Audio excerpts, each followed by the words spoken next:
Assalamualaikum warahmatullahi wabarakatuh. Selamat pagi anak-anak. Kita akan belajar tentang pertemuan kali ini. Apa kabarnya dulu ya?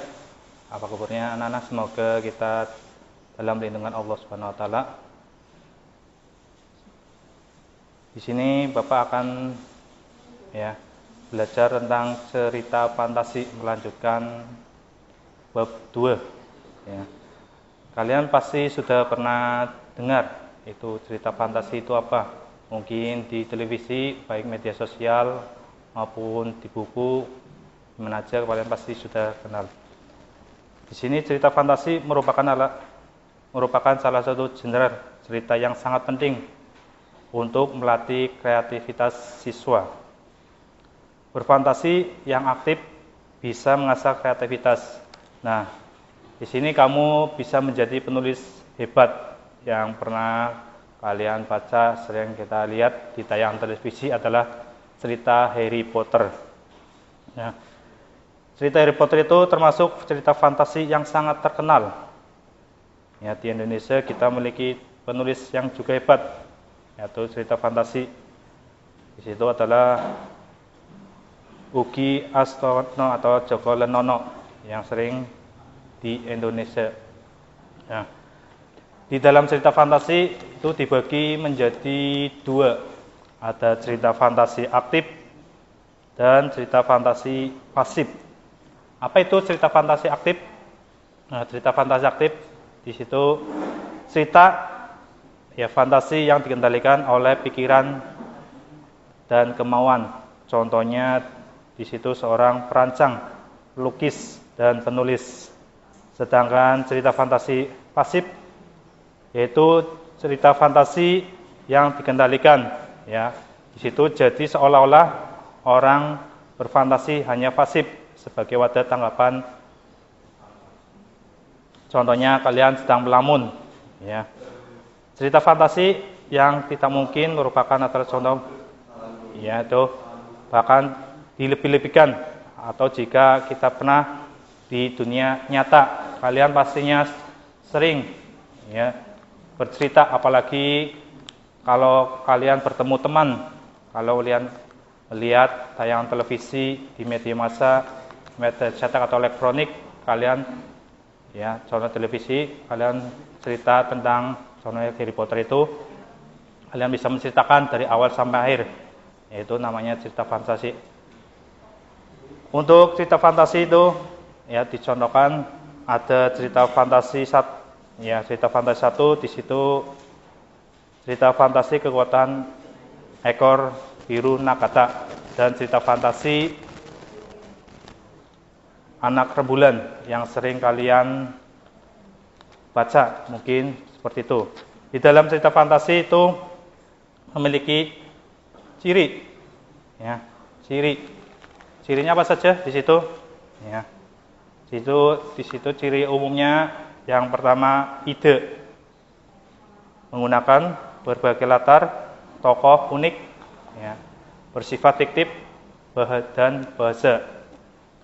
Cerita fantasi ciri yang pertama, ide ceritanya terbuka terhadap khayalan penulis, tidak dibatasi oleh realita atau kehidupan nyata.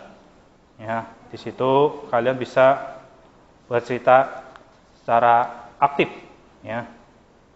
dalam contohnya kalian dalam tayangan televisi pertempuran Komodo dengan siluman serigala itu kalian bisa bercerita asik dengan ide cerita tersebut. Menggunakan latar berbagai cerita lintas ruang, di situ peristiwa yang dialami tokoh terjadi pada dunia latar atau yaitu yang latar masih ada dalam kehidupan sehari. Kalian contohnya menceritakan contohnya tadi ruang dimensi alfa atau dimensi waktu. Ceritanya di mana kalian pasti bisa menggunakan latar atau lintas waktu. Tokoh ini memiliki kesaktian. Kalian di dalam tokoh ini pasti ceritanya sangat diunggul-unggulkan. Tokoh dalam cerita fantasi bisa diberi watak dan ciri unik yang tidak ada dalam kehidupan sehari. tokoh memiliki kesaktian, ya, contohnya dalam mengalami peristiwa misterius yang terjadi pada kehidupan sehari, ya, mengalami kejadian dalam berbagai latar waktu.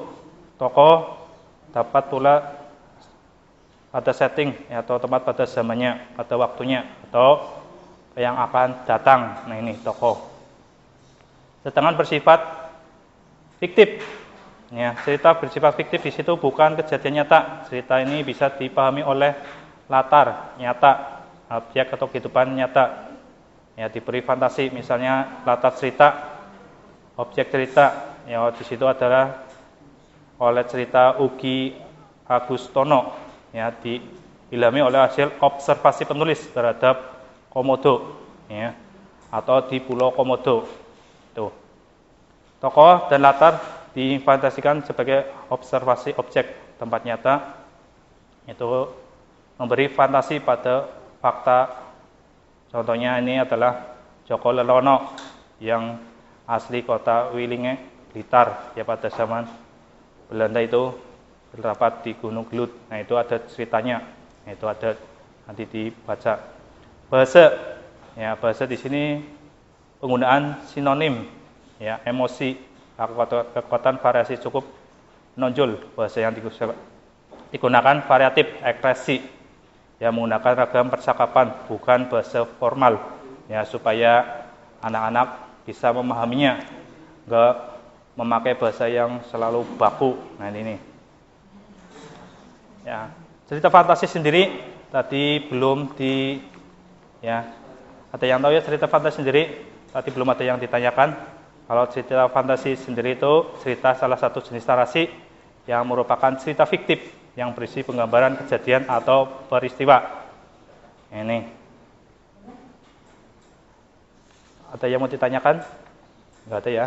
Kalau enggak ada, contoh kekuatan ekor Nagata. Ya, lihat di buku diktat pembelajaran. Di situ ceritanya banyak sekali dari awal sampai akhir, ya. Bapak di sini cuma disingkat aja dalam pertemuan kali ini.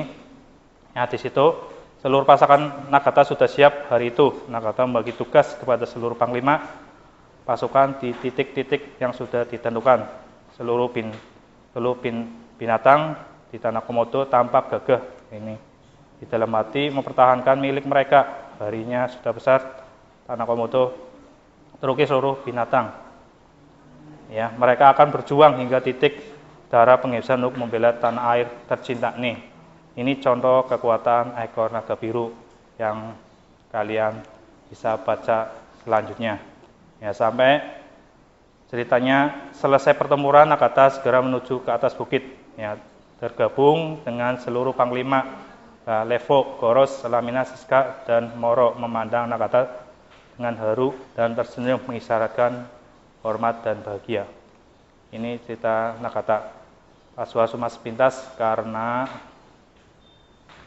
waktunya juga terbatas juga, ya. Yang nggak usah panjang lebar karena tetap menjaga kesehatan, ya, kesehatan juga, protokol kesehatan juga dipatuhi di masa pandemis COVID-19 ini. Pak Sor ucapkan terima kasih. Pak Sore, assalamualaikum warahmatullahi wabarakatuh.